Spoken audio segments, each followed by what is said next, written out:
being a hard hitter for that secondary pick, and neither would I consider the same for Hugin. But here we go, and game one on Shipwreck Falls here. Let's see how this plays out as they are going in with that double sight that we were talking so much about, going up against the double hammer of Bodvar and the Undertaker. Game one's underway, and Doggo's already taken a good amount of damage. Yeah, and they're here in the winner's final. Winner of this goes into the grand finals, or at least on the bottom there it says winner's final, so I'm assuming that's where we're in the bracket. Ooh, he went for the ground pound there, the very right. Snap. Good the weapon. side. Oh. Wait. Oh, he gravity cancels the neutral light, and I think Elsom saved Doggo there. There's a lot of craziness on the right side of the stage. Oh, and the side air, there's that heavy-hitting move that you're looking for in that double space that just takes him off the right side of the stage. Doggo opening up with the most damage on him, goes down. But there goes Rygunduz off the right side of the stage as well, and Ket could follow shortly afterwards. Oh, beautiful dodge, but he can't make it back. He spent too much time attacking, not enough time drifting. I do love the idea there that gravity cancel downlight for that extended range, then he just didn't follow up with the side air, but it was enough to deny the wall touch. Unfortunately, he got hit from behind as Rygunduz came in, hit that sword side sig, but I love the thought process coming out. We're seeing a little bit of that separation, the individual 1v1 mentality that you were talking about with the sights, where they're literally using the sight active input to keep them both off the side of the stage. Here, they're able to break through, get them all clustered on the right side, where I would give the weapon favor to the blue team in moments like this. When you're stacking up like that, being able to hit everyone can be to your advantage. Right now, Doggo going to fall on the left side, and you see this is where that rotation comes in. Blue team wanting to get close, wanting to stack up. Ooh, nice job pivoting around, gets the side light from Elsom, but the down gets punished by a good falling nair from Rygunduz. And the stomp went for the recovery, dodged a little too far down with that follow-up, and the stomp scoop from Ket's not going to get Elsom either. Side air finally might take down them, but Doggo on the other side of the stage keeps him distracted, and Elsom makes it back, and Rygunduz might go down to one stock here. Oh, but Elsom, okay, Elsom went really deep to try to follow up there. Ket on the left side, going to hang out for a little bit. A nice recovery, but some help from Elsom will keep Doggo alive. Doggo on that last stock would be critical if he fell. Wait, Doggo? Okay, you actually wanted to take out your teammate. No, and Doggo's going to go down for that too? The save? No, okay, well, little crazy. there is like a part of my brain that is going, hey, he looked at Elsom's damage and said, you need to refresh your stock ASAP, otherwise I'm in trouble. Get out of here. Just like say that. You don't have to give him a receipt, right? Like, I'm like, anyways. Nice side save. And Rygunduz are looking good right now. They can take down Doggo. That's 3 stocks to 1. I know that Rygunduz is pretty damaged, but after that mishap on the right side of the stage, red team is in dire straits for this game 1. Though they still have an opportunity here, right? If they take out Rygunduz, oh no, now it's going to be very difficult. Doggo going to try to 1v2. If he can keep the blue team split, maybe has a chance, but one bad stack up, and a nair is going to take him out.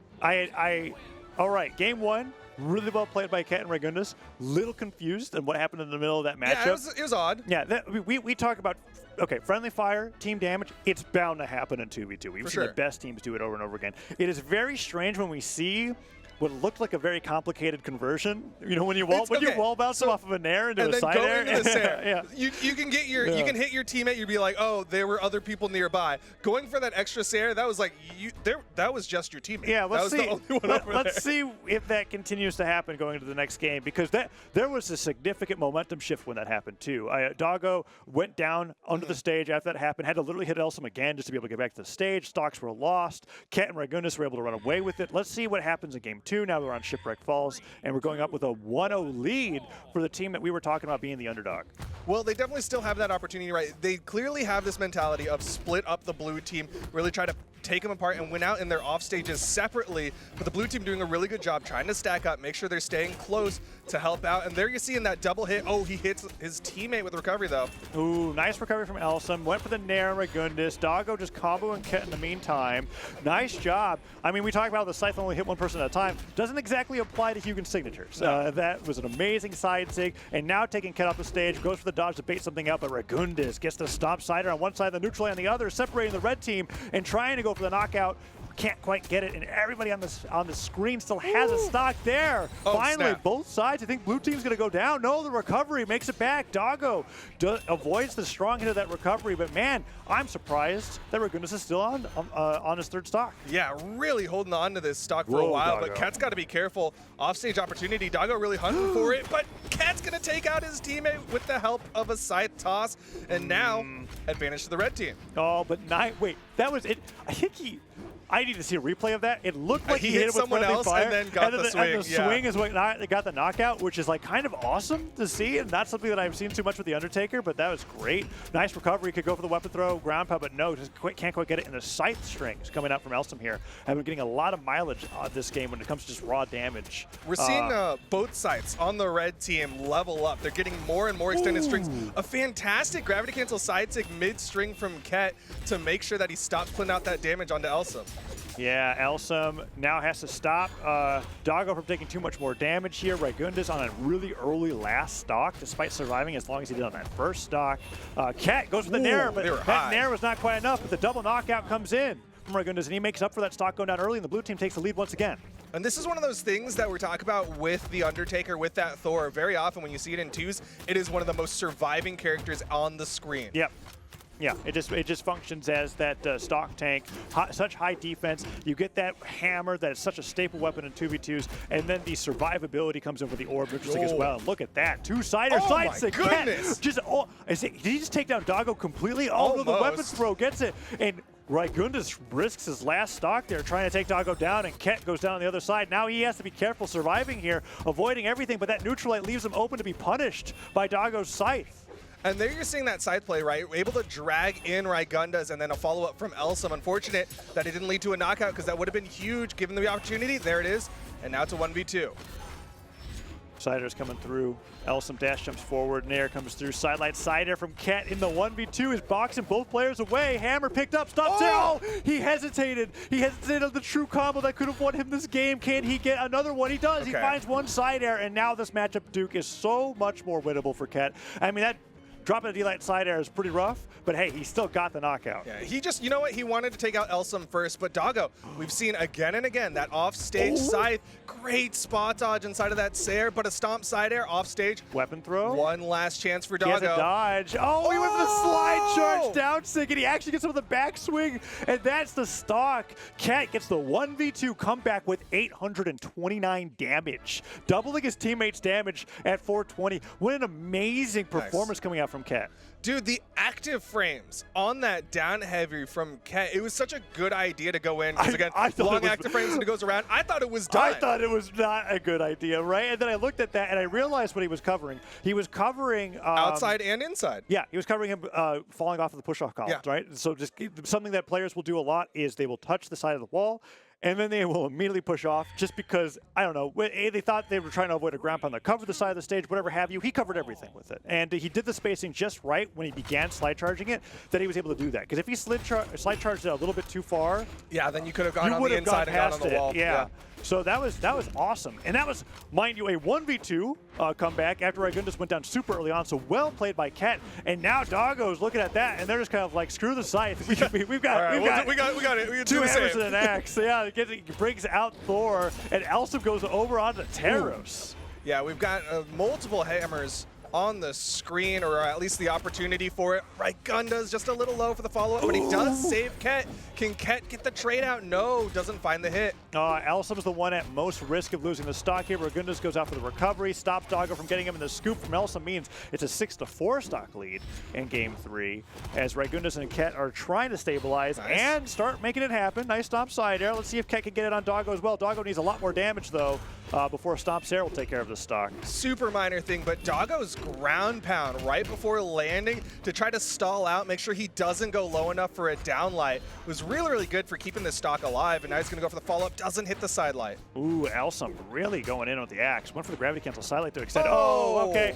I respect it. I think Doggo is like, this stock's almost gone. He went for the trade, didn't quite get it. It only went down to 2 stocks because of it. Yeah, I mean, that stock was red. It was on its way out. It's okay to go for one of those riskier plays. Right now, it's Elsom who's in trouble. The weapon throw may have actually saved Rygunduz from going down early, because that ground pound, I did not really agree with how much he was committing to it. It stopped him in the middle of it, and then he was able to go for a further edge guard. Elsom being bounced around as Doggo's being put into this 1v2. Sure, he is the healthiest on the screen, but if Elsom keeps getting knocked back like this and he's forced in the 1v2, he could be taking a lot of damage pretty quickly. Definitely a real possibility. Right now, I'm watching Elsom, though. He's been in the red for a while. Over on the right side, okay, I love the play from the red team, right? They split the blue team and immediately go for the power play. That's something very specific to Shipwreck. Oh, wow. Nicely done with the side sig. Oh my goodness, goes forward and back, and what do you know? It's Elsom going down to Doggo there onto his last stock.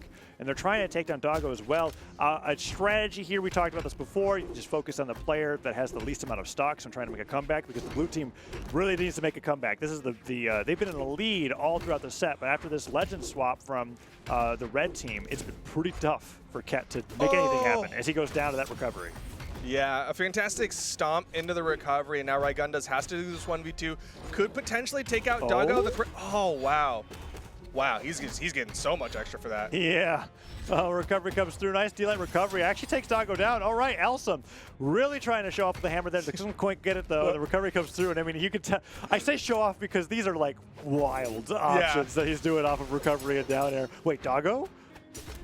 It's okay. Elsom's still able to get the wall touch. You see Doggo hanging around, trying to go for the Russian Mafia, but man, Rygunduz is so damaged. Oh, no, right? He is pretty damaged. The sider gets him, but there are some serious moments with these two where I'm like, if Elsom goes down here, you could lose. There was a moment where Red Team was like, okay, maybe we're playing around a little too much. They were definitely going for some style. We saw, I think it was Elsom going for like a double recovery where he hit like stomp recovery and went for a chase dodge down second recovery. He was doing like some delays into recoveries, like really just trying to get some sort of Russian Mafia. Yeah. Well, none of them connected. They still got that win, and the switch is really doing well for them as we're going to be going on to game number 4, back to Shipwreck once again. Shipwreck this entire set so far. Yep. Shipwreck, I mean, it's a good map for the way that they want to play, right? They don't want platforms in the way. They want to make sure that they can go for those power plays on both sides. They're just trying to go for those quick 2v1s whenever they can. All right, and here we are. Shipwreck once again. Let's see. Weapons spawn in. Rygunduz does pick up the sword. Falls through, and Ket with the orb is trying to get some damage on the Doggo. Last time, Doggo did such a great job surviving that Elsom could really play pretty recklessly and get away with it just because of how much of a lead that they had at the beginning of this matchup. So let's see if Ket and Rygunduz can do anything about it, because so far, Elsom is taking a lot of damage, and the blue team seems to be surviving a lot better. Yeah, one thing you don't really want to do is let a Taros run wild on your side. And you see in Doggo, great interrupt there. Got that stomp on Rygunduz, who's definitely looking for the edge guard. Follow-up from Rygunduz, but Doggo trying to trade it out. Goes for a mix-up there. Oh, and he gets punished with the side stick. Rygunduz went for a second one, though, and Doggo gets a double Sair punish. 2 hammers in hand here. He tries to go for the alley-oop, but the neutral light sends him up. Rygunduz gets punished as a result, and Ket is just trying to get some more Sairs in here as Elsom surviving and getting to stock with the side sig. Okay. Okay, trying to set him up with the weapon toss. Okay, Elsom. Elsom is. And it works out. Yep, sometimes just seeing all enemies on the screen as an enemy. I mean, it's a Taros. He's seeing red. Right now, it's his teammate. Oh, a great orb toss. Doggo's going to go for it. He hit him. Up. He saved him. That is honestly one of the coolest saves I've ever seen, because I was like, how are you going to make this work without just throwing away everything? Without just murdering your teammate and yourself. And the way that he did is he positioned him with the neutral air, made sure that he had enough in case the recovery didn't work, and then hit him with the recovery afterwards. It was awesome.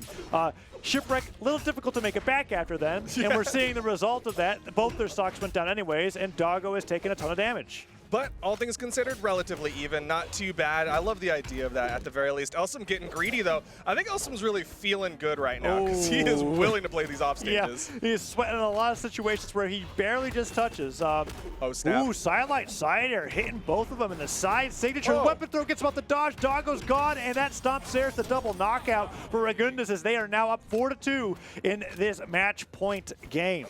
And now the red team is on elimination point. If the blue team takes out these final 2 stocks, could see the red team going down to the elimination bracket. We did see Elsom hit a stomp and then a side light. He didn't go for the side air despite Ket being in the red. Oh, weapon picked up, goes for the stomp, recovery hits, Doggo goes back to the stage, and look at that. Elsom really traveling across the stage. He touched. That was so close, though. I was surprised that Doggo didn't stay around to save him, but he must have communicated that because, man, it looked like he was going to go down. And now they're trying to get the 1v2 combo onto Rygunduz before he can land. It is so tough. Between the orb nairs and the hammer nairs, perfectly synced, there was just no way he could get back down.